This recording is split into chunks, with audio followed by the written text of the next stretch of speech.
Yokoi, ¿cuál es el antídoto para la ansiedad?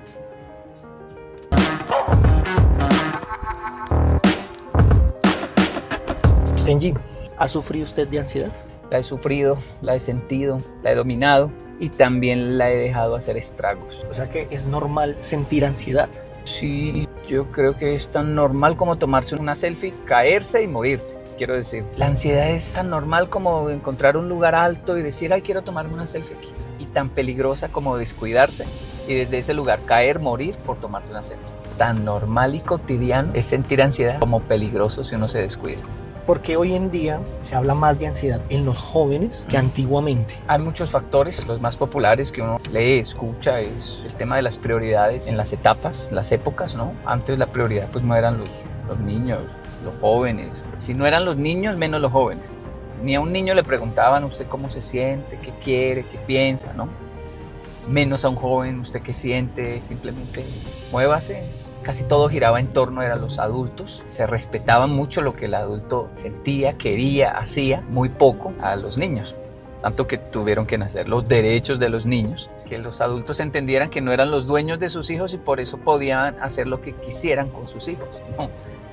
No son ciudadanos de un país que va a vigilar por ellos. No los pueden poner a trabajar. Entonces, al tener ahora ellos la prioridad, los padecimientos que antes no eran populares simplemente, ahora se escuchan, ¿no? Ahora se les pregunta. También está este síndrome que a mí me gusta llamarle posguerra. Antiguamente estábamos en la guerra y no teníamos tiempo para detenernos, analizar nuestras emociones, sentimientos que sentíamos, porque nuestra adrenalina estaba al 100. Como el soldado. El soldado está en la guerra y él dice, estoy bien, me siento bien, quiero seguir, puedo continuar, duermo poco pero suficiente y lo poquito que duermo lo disfruto. Debajo de un árbol mi compañero me vigila y es la adrenalina. Entonces él no se imagina que cuando él llegue a casa, cuando salga de la guerra, no va a poder dormir. Y ahí le llaman el posguerra. No puede dormir, se sueña cosas, está lleno de nervios. Dice, pero ¿por qué en la guerra yo estaba bien y ahora que estoy fuera de la guerra estoy tan mal? Es el síndrome posguerra. Entonces, las etapas de la historia del ser humano, tanto como sociedad o individualmente, vive momentos donde dice, antes no sufríamos de eso, ¿no? Pues es que antes estábamos buscando qué comer. Con hambre uno no tiene tiempo ni de pensar en la ansiedad, ¿no? Pero ahora ya no sufrimos de hambre,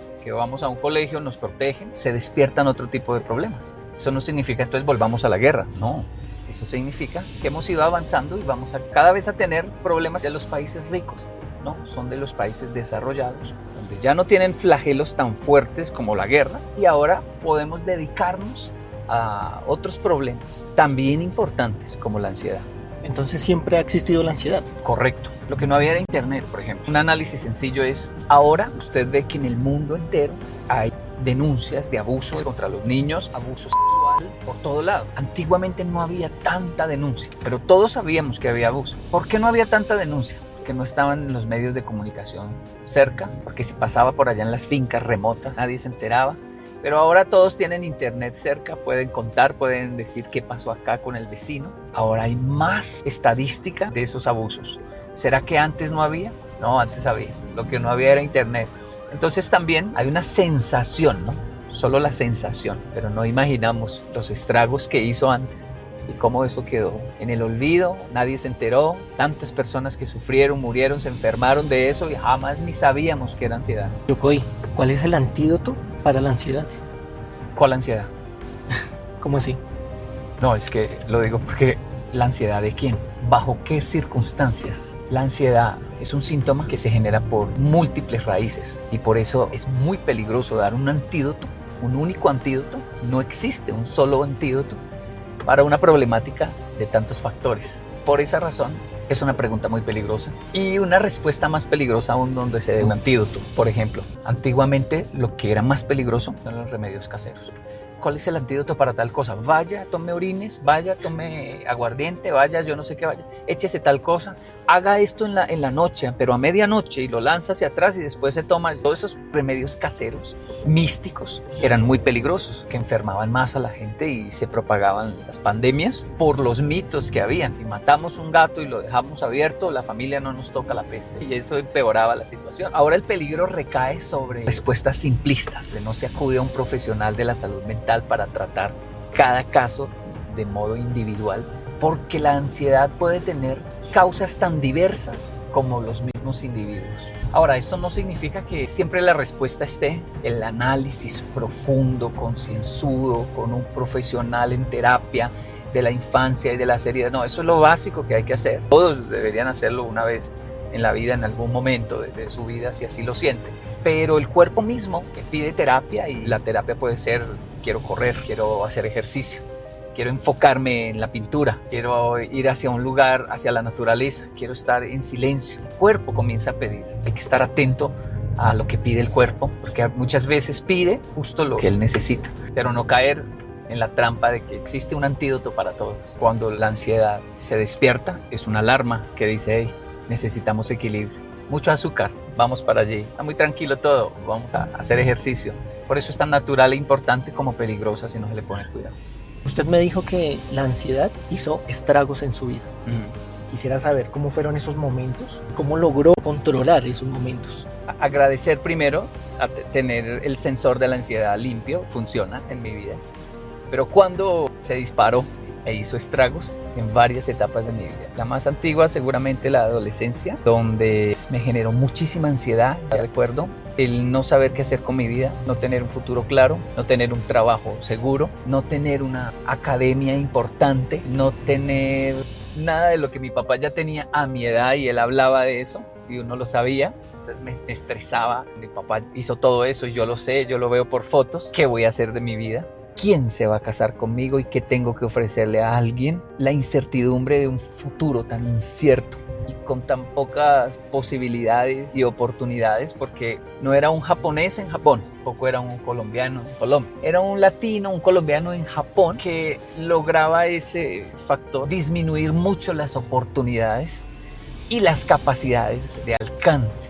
Eso me generó tanto estrés que uno llegó a pensar: mi vida no vale, no tiene sentido, y tener ideación, seguramente por la ansiedad. Luego viene el estrés, se conecta con la desesperanza, con la tristeza, la depresión. Espere, ¿eso hace cuánto fue? Si David tiene 23, eso fue hace más de 25 años. Eso que usted dice es como si usted estuviese describiendo una situación real, actual, de la juventud de hoy en día. Es más, me identifico tanto. ¿Las preocupaciones de mi ansiedad? Correcto. Me identifico tanto que en mi juventud yo sufrí lo mismo, no sabía ni qué hacer, estudié bajo una presión, y ahora que estudio todos me dicen: usted estudió y no trabaja en lo que estudió. Y me genera esa ansiedad de qué voy a hacer. Sí, mire que por supuesto que hay que respetar las diferencias de cada época, pero cuando yo escucho a un joven es que hoy en día no hay oportunidades, los jóvenes no tenemos dinero, no tenemos buenos ingresos, las cosas son mucho más costosas que antes. Y yo digo: es verdad, pero esas eran exactamente también mis preocupaciones. Eso fue lo que me generó muchísima ansiedad. Es más, creo que también hay ansiedad no solo en el que sufrió lo mismo que yo y que hoy lo sufre, es que no tenemos oportunidades, sino el que le dicen: es que a mí me genera ansiedad, es que a mí sí me dieron muchas oportunidades, me dejaron estudiar, me dejaron escoger unas carreras, puedo hacer muchas cosas y no sé qué hacer con mi vida. Eso también genera ansiedad. Después tuve otras etapas de ansiedad, como cuando ya tenía ingresos, ya tenía dinero, ya encontré un trabajo, una vocación, pero no alcanzaba. Decía: bueno, tengo trabajo y tengo un ingreso, pero frente a mis sueños, o sea, ¿cuándo los voy a alcanzar? O sea, no me daban las cuentas, sencillamente. Uno dice: bueno, sí, debo ser agradecido, pero ¿cuándo voy a llegar a comprar un apartamento, a tener un buen carro, a ir a pasear con mi familia a otros países? Uno hace, no me dan las cuentas. Y eso ahora genera una ansiedad de lo que tengo, le estoy agradecido, pero quiero más. Creo que fue una buena ansiedad, porque si no me deprime, me puede desafiar, y me desafió a buscar. La otra etapa de ansiedad llegó a los 40, la etapa de ansiedad de los 40. Esa es una muy terrible, porque para muchos es: tengo 40, ¿y qué he hecho con mi vida? Tengo 40, ¿en qué momento llegué a los 40? Digamos que yo puedo haber alcanzado ciertos sueños, estatus, ser figura pública, entonces muchos simplemente dicen: no, usted está hecho, a los 40 usted lo logró, desde mucho antes de los 40. Sin embargo, me golpeó la edad de los 40, una ansiedad. No me imagino al que todavía está en la búsqueda o ya casi coronando sus sueños, pero todavía no. Esa edad hay que prepararse, porque es una etapa que se despierta ansiedad. ¿Qué hice con mi vida? Y para terminar, ¿cómo logró salir usted de esas crisis de ansiedad? No es un antídoto para otros, es lo que me funcionó a mí. Seguramente hay muchas formas, cada quien debe buscar las suyas. Puede que apliquen estas, pero para mí 3 cosas importantes que a mí me funcionaron para combatir mi ansiedad, y no digo que aplique para todos. La primera fue mandarle comandos a mi mente. Hoy decimos al cerebro, en esa época solo hablábamos de la mente, pero era, recuérdele a su cerebro quién manda, porque si él todo el tiempo está diciendo yo mando, tengo miedo, no, espere, no va a pasar nada, y contrólelo. Era como una técnica, recuerdo que hablábamos entre estudiantes de lo mismo en la época, era, mire lo que estoy haciendo, si está pasando algo, el tren se va a ir y no voy a alcanzar, y ya me genera ansiedad, tiene que correr y llegar. Yo decía, no voy a correr, me voy en el próximo. Pero si llega en el próximo, a este alcanza, yo sé que alcanzo, pero quiero que mi cerebro entienda, me voy a ir en el próximo y voy a caminar tranquilo. Y punto. No se imaginan cómo me costaba, porque yo soy de correr y decirle a mi cerebro, no voy a correr. ¿Y por qué? Porque no. Tengo hambre, quiero comer tal cosa, tengo hambre. Ah, sí, entonces vamos a esperar una horita más. No vamos a morir por eso, vamos a tomar agua, porque no es cuando usted quiera, es cuando yo quiero. Darle todo lo que el cerebro pide a toda hora es peligroso, porque él puede pensar, como él es atemporal, que él es el que manda. No, él me da alertas, él envía comandos, pero finalmente soy yo el que tomo la decisión de cuándo activarlos, si aplica o no aplica. Porque el cerebro no sabe qué me está pasando, es un tigre que me está persiguiendo o es el tren que me está dejando. Y si yo lo dejo estresarse de esa manera, si yo lo dejo pensar que es un tigre y que tiene que ser ya, me va a generar ansiedad. Y va a llegar el momento donde no lo voy a dominar más, donde voy a estar en una crisis de ansiedad sin controlar mi cerebro. Entonces, enviarle comandos al cerebro, decirle, hey, soy yo. Otro ejemplo sencillo es, allá pasó algo, todos están mirando, algo pasó. Voy a ir corriendo a mirar, no va a mirar. ¿Por qué? No, porque yo siempre miro, soy el primero que estoy allá metido, porque estoy enviándole comandos a mi cerebro de yo soy el que manda. Aquí debo tomar el control, no es el que manda, es el que tiene el control de su cerebro. Eso me funcionó de maravilla. Segundo, tener fe en que todo está conectado. Es decir, no es porque no estoy ejerciendo mi vocación o mis sueños o camino hacia donde quiero ir que me estoy alejando. Puede que lo que yo esté haciendo ahorita esté conectado. Y cuando comienzo a tener esa creencia de, hey, lo que estoy haciendo no me debe estresar ni generar ansiedad, tranquilo. Lo que yo estoy haciendo acá está conectado con mis sueños más grandes, con mis anhelos, deseos. Yo me voy a realizar, pero debo creer que mis actos pequeños están conectados con los grandes. Me costó entender que limpiar el baño tenía que ver con mi éxito. Me costó entender que si era leal a mis compromisos con la señora, con la abuelita, con la tía, estaba conectado con la niña hermosa que me gustaba, pero que yo no tenía un compromiso con ella y no podía faltarle a la señora. Yo le llamo a eso tener fe de que tranquilo, guarde sus principios, haga lo correcto, haga las cosas bien en ese trabajo, aunque aparentemente no tenga nada que ver con sus sueños, con su propósito, con lo que le genera amor y paz. Haga bien las cosas, que usted no sabe a quién conozca en ese entorno, que aprenda allí. Todo está conectado. Creer que mis experiencias buenas o malas tienen un propósito, que finalmente está conectado, que encajarán en algún momento. Esa fe fue muy importante para controlar mi ansiedad. ¿Y la tercera? Aprender que debía ser feliz primero. Esa también me costó, pero para mí fue la mejor. Si no soy feliz primero, es más difícil el camino. Eso de tengo que hacer esto para ser feliz, si tuviera esto, si tuviera aquello, si tuviera lo otro. No, yo ya tengo todo, soy feliz. No necesito ninguna novia para ser feliz, yo soy feliz. Eso me hace atractivo. No necesito ningún trabajo para ser feliz, eso me hace atractivo para los trabajos. Esa felicidad, cuando yo dejé de ser un adolescente amargado no por malhumorado, sino por la ansiedad, por la desesperanza, por la tristeza, pero cuando dije, espera, ya no más.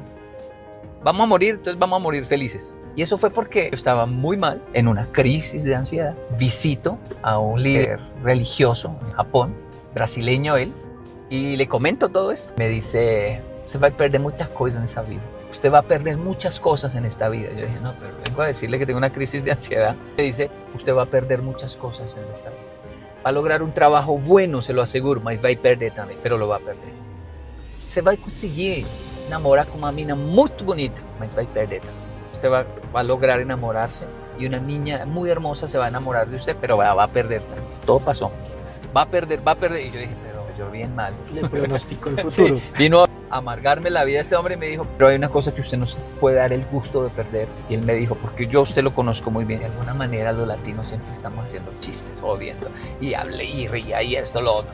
Entonces cuando él me vio tan mal, me dijo, no pierda su felicidad, porque esa vino con usted. El japonés viene con disciplina, casi instalada de fábrica.